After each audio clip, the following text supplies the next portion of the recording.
mumpung sekarang masih awal tahun 2021, kita pengen ngebahas misteri-misteri yang terjadi di tahun 2020.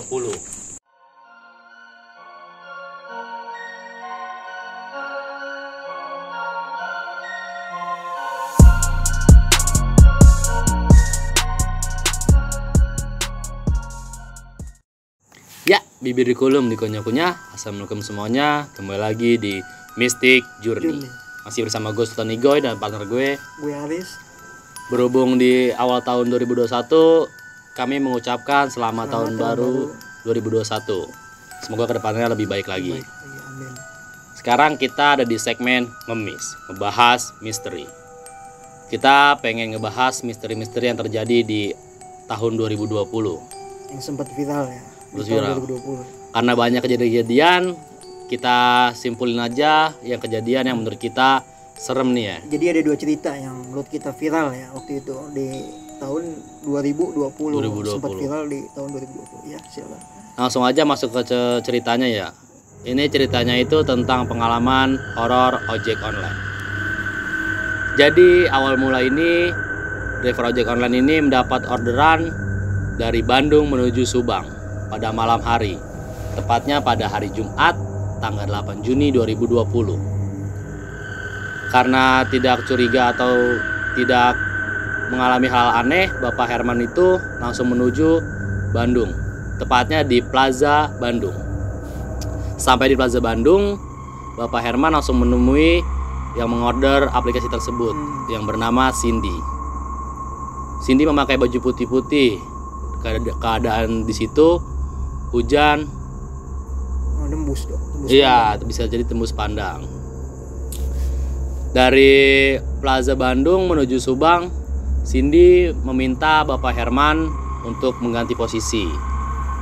Jadi itu si Cindy yang pengen bawa motornya, Bapak Herman di belakang. Jadi Pak Hermannya ini diboncengin gitu ya. Karena profesional, Bapak Herman nggak mau. Oh gitu. Oh, dia sempat nawarin buat ganti posisi. Ganti posisi bergantian. Cuma sampainya di pom bensin Lembang, entah itu Bapak Herman kecapean atau karena apa, Bapak Herman mengiyakan tawaran Cindy tersebut. Oh gitu. Nah di situ pengendara lain melihat Bapak Herman tuh kayak aneh gitu, kayak aneh. Entah itu dari pakaian si Cindy yang baju putih itu kena air hujan atau hal yang tidak tahu dah kita. Nah dari pom bensin Lembang sampai tempat tujuan Subang si Cindy itu, akhirnya Cindy yang membawa motor tersebut dan Bapak Herman diboncengin. Nah di situ tuh di perjalanan gak ada kejadian aneh-aneh. Yang kejadian aneh ada di tempat tujuan langsung Subang. Sesampainya di tempat tujuan, si Cindy langsung pulang ke rumah untuk mengambil uang transport tersebut ke Bapak Herman. Nah si Cindy ini nyuruh Bapak Herman untuk tunggu di motor nih, tunggu di gang. Udah nunggu berjam-jam, Bapak Herman heran atau bingung ya kan, ini kemana nih, Cindy gak keluar ya kan untuk bayar uang transport tersebut. Karena nilai transportnya itu 400.000. 400.000. Setelah sekian jam gitu, langsung Bapak Herman nyamperin ke rumah Cindy yang ada di dalam gang tersebut. Nah sesampainya di rumah Cindy tersebut, ternyata rumah itu kosong dan kotor. Nah Bapak Herman heran dong. Akhirnya Bapak Herman menanyakan ke sekitar warga. Nah warga tersebut mengasih informasi bahwa rumah tersebut itu sudah lama tidak dihuni. Dan itu konon katanya itu 4 tahun lalu itu ada anak cewek bernama Cindy meninggal di situ. Meninggalnya itu karena tabrakan. Kejadiannya tuh dari Bandung menuju Subang. Pas banget ceritanya tuh sama yang dialami kejadian realnya itu. Nah sampai di situ Bapak Herman bingung kan tuh.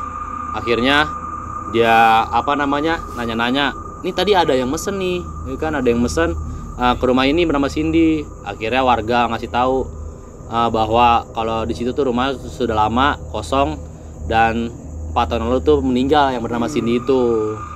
Nah akhirnya Bapak Herman berkomentar di kanal YouTube channel Jurnalisa.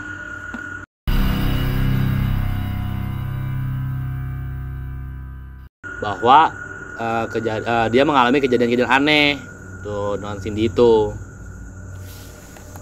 Jadi kejadian yang dialamin itu bersama Cindy ini dia ceritakan di channel YouTube-nya. Di kolom komentar channel YouTube Jurnalisa. Nah, jadi esokan harinya tuh driver ojol online daerah rumah Cindy itu mencari-cari tahu tuh. Mencari-cari tahu. Pagi-pagi saya buka HP, saya pun terkejut karena mendapat kabar via WA dari driver ojol Subang yang membantu saya. Mereka mengaku sudah sweeping ke daerah-daerah mana yang saya mengantarkan almarhum Cindy dan sudah bertemu dengan keluarganya. Mereka meminta saya agar sabar dan ikhlas karena yang saya antarkan sudah meninggal 4 tahun yang lalu. Di si Cindy ini sudah meninggal 4 tahun yang lalu. 4 tahun lalu. Akhirnya tuh bapak ojol itu ikhlas dan ojol bertemu sosok misterius. Nah, itu aja sih cerita pertama dari yang menurut gue nih horor. Karena kan satu itu dari jarak jauh dari Bandung ke Subang, ya kan? Dan itu belum dibayar lagi, ya kan? Ya, cukup lumayan juga ya tarifnya. Malam hari hujan, ya kan? Walaupun diboncengin, tapi kan diboncengin oleh sosok misterius. Kalau Bang Aris nih ada cerita apa nih? Jadi yang satu lagi ini tentang cerita tentang viral bus hantu Bekasi Bandung. Oh, bus yang hantu tuh cepat viral. Betul. Jadi kejadiannya sih di tahun 2019 cuma sempat viral di tahun 2020. Oh, kejadian 2019 dan baru viral 2020. 2020. Jadi perjalanan menuju dari Bekasi menuju ke Bandung. Iya. Jadi langsung saya ceritain aja. Jadi kisah ini dialami oleh Happy Agus Kurnia. Dia seorang entrepreneur sekaligus blogger, dan ini sumber dari genpi.co ya. Oh iya, tadi saya juga lupa nih ngasih sumbernya. Kalau cerita Cindy dan Bapak Herman itu bersumber di suara.com. Langsung coba. Jadi ceritanya ini terjadi pada hari Kamis tanggal 20 Juni 2019. Oh, sama kayak cerita yang pertama tadi tuh ya. Betul, sama-sama Juni. Ya, bulannya sama. Dia berangkat ke Bandung buat nengok anak istrinya. Biasanya sih dia bawa mobil, cuma dia lagi nggak mood atau lelah. MDL mungkin ya? Abis. Mungkin dia lelah. Lanjut. Dari rutinitasnya. Nah, terus dia berangkat ke Bandung ini dari pintu tol timur. Nah, terus dia berangkat ini pokoknya itu dari tol timur, pokoknya arah yang ke Cikampek ya.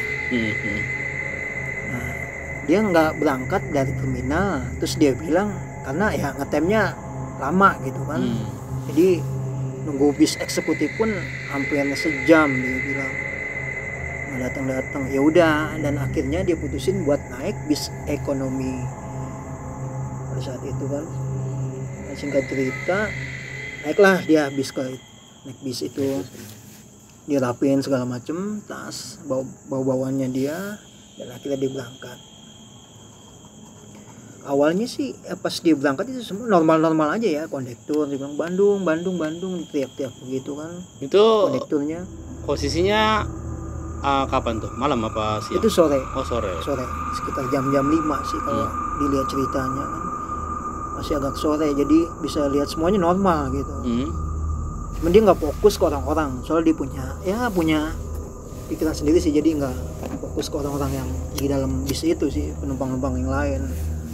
Nah, kalau Jakarta Cikampek kata dia sekarang kan ada pembangunan, pada waktu itu macetnya itu benar-benar panjang kan. Edan lah ya. Iya, jadi logikanya dia berpikir ya gimana kalau gua tidur aja gitu kan. Tidur sambil dengerin musik pakai headset gitu kan. Akhirnya ya dia tidur tuh kan. Nah, tumben-tumbennya dia bilang bis ini nggak ngangkut penumpang yang lain atau nggak ngetem, dia bilang gitu. Cuma ngangkut dia aja, si Happy ini cuma ngangkut si Happy aja gitu. Bis itu jalan, logika gua kata dia nih ya, kata si Happy ini mungkin ya karena penuh kali jadi langsung pergi. Nggak ngetem tuh dia? Nggak ngetem, jadi ya udahlah kan. Mungkin dia langsung bisa nerima itu kan. Maksudnya nggak berpikir hal-hal yang negatif gitu. Nah, Terus jadi pas dia awal naik itu nggak ada apa-apa, sampai dia pun tidur itu biasa aja sih, nggak ada kejadian apapun. Normal ya di situ, rame ya, penuh ya. Jadi biasa aja kayak kondektur semua biasa aja sih, sikap biasa aja. Kira-kira dia tidur tuh sampai kilometer 30-an, sampai keluar di Cikampek. Yang biasanya ya dia nggak tahu, kalau biasanya kalau bus ekonomi itu selalu muter dulu ke Purwakarta, habis itu langsung ke Bandung kata dia. Biasanya 1,5 jam udah masuk Purwakarta, bis berangkat jam 5, logikanya ya jam 6:30 udah di Purwakarta. Ternyata gue di Purwakarta sampainya itu jam 8 malam pada saat itu dia. Biasanya sih sebelumnya nih dia naik itu nyampainya di 6:30, tapi pas dia naik yang waktu yang dicerita ini, dia nyampe di Purwakarta ini sampai jam 8 malam. Ya mungkin dia berpikir positif, ya mungkin macet. Ya gua nggak tahu dah, soalnya dia juga tidur kan posisinya gitu kan. Nah terus dia pas balik ini, pas mau masuk ke Cikampek, dari sana biasanya banyak yang naik turun, ternyata nggak ada. Bablas aja tuh langsung. Iya jalan aja gitu kan, nggak ada aktivitas naik turun gitu kan, penumpang yang lain kayak busnya. Emang cuma lewatin macet, kalaupun ada yang turun pasti nggak banyak, karena kalau turun sebelum masuk Cikampek yang ada wilayah pabrik. Jadi di Cikampek itu banyak wilayah pabrik kan. Dan dia ngelihat sekilas pas naik itu orang-orangnya bukan pakai seragam pabrikan atau baju misalnya ya kayak gitu, udah mas baju pabrik gitu nggak ada. Bukan pekerja lah ya. Betul, penumpang ini banyak juga. Yang dia lihat banyak juga yang pakai kemeja kayak batik, kaos biasa. Bahkan dia ngelihat ada yang masih bawa bungkusan ayam, tahu nggak? Yang biasa buat orang mudik. Betul, itu kan jadul banget. Jadi ayam yang dibawa tas ayam itu kan, yang jadul itu ya. Dirajut dari rotan apa? Betul. Jadi dia ngeliat ekspresi dan raut muka beberapa penumpang udah mulai agak beda nih setelah tadi itu. Dia udah ngerasa janggal nih ya. Betul. Dia lihat kok orang-orang pas lampu bis dinyalain pada tegang sama pucet. Jadi mukanya tuh tegak, terus ada yang pucet juga, duduknya bener-bener tegap gitu, mukanya pucet kan. Nah terus pas masuk jam 8 malam itu bis kayak nyala mati.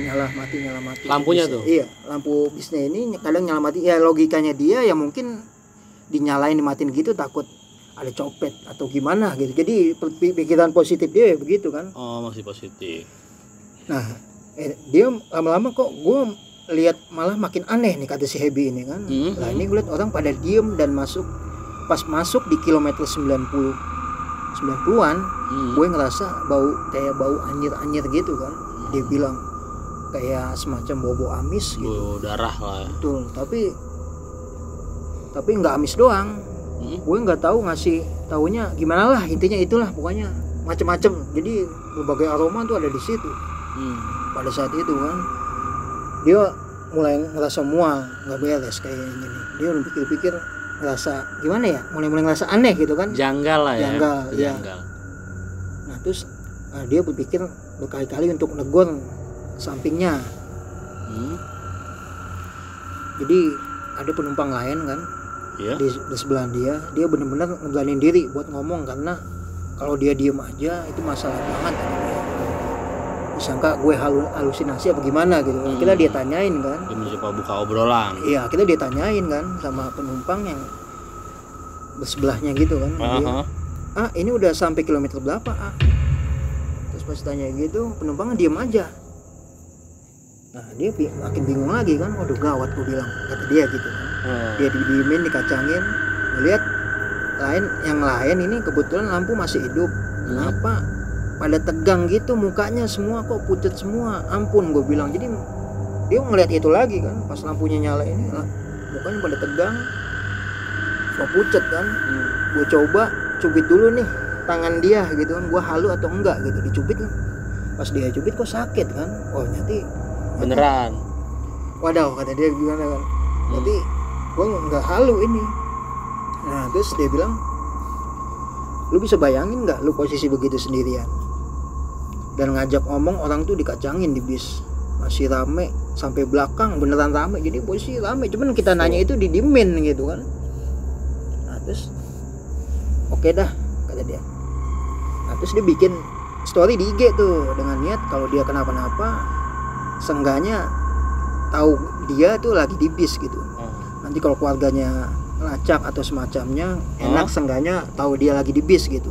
Biar ntar mungkin kita tampilin lah ya fotonya, betul, foto snapgram dia pas lagi dalam bis. Iya.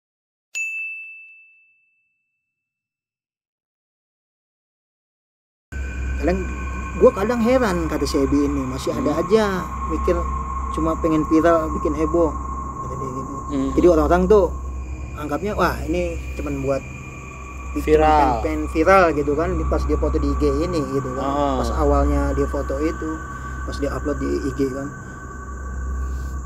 Karena di foto IG juga dia sendiri ya. Betul. Ya di fotonya kita bisa lihat sih gimana gitu kan. Dia itu nggak ada penumpang lain. Iya dia sendiri, tapi bilang nyatanya tuh banyak, ada semua gitu kan, dari kondektur, penumpang segala macam kan, supir.